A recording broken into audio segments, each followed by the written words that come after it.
একদিনেই চালাক শিয়ালটা ফ্রিতে জেলের ভাত খাওয়ার জন্য ইচ্ছা করে নিজেকে কতটাই পুলিশদের পরিশ্রম। ফাঁদের মধ্যে আটকে দেয়। এরপর অনেক জোরে জোরে কান্না শুরু করে দিলে তার শব্দ শুনে পুলিশ তাকে ধরার জন্য চলে আসে, কিন্তু পুলিশ শিয়ালটা তাকে কতই নির্দোষ মনে করে চালাক। লাথি মেরে সেখান থেকে তাড়িয়ে দেয়। কিন্তু শিয়ালটা তখন সে ভাবছে সিলভার যে কালারের রং খুঁজে পেলে তার মাথায় একটা আইডিয়া চলে আসে। এখন এজন্য দেখি সে ওই শিয়ালটা রংগুলোকে কি তার গায়ে করে, লাগিয়ে নকল আসামি শিয়াল হয়ে কি যায়, করে যার কারণে যায়। পুলিশেরা তাকে আসামি মনে করে জেলখানায় ধরে নিয়ে গেলে সে অনেক খুশি হয়ে যায়। খুশি কিন্তু হয়ে তাকে জেলখানায় যায়। বন্দী করার পর একটা বৃদ্ধ নেকড়ে তাকে এই জেলখানার ভয়ঙ্কর শাস্তিগুলোর কথা বলতে শুরু করে, কিন্তু তখন শিয়ালটা তার কথাগুলোকে একদমই বিশ্বাস করছিল না।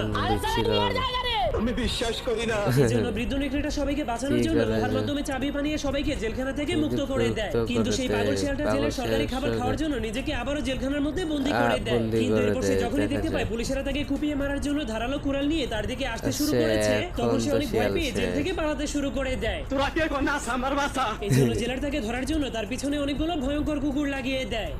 কিন্তু কিন্তু তখনই পানিতে নামার কারণে তার উপরে লাগানো নকল রংটা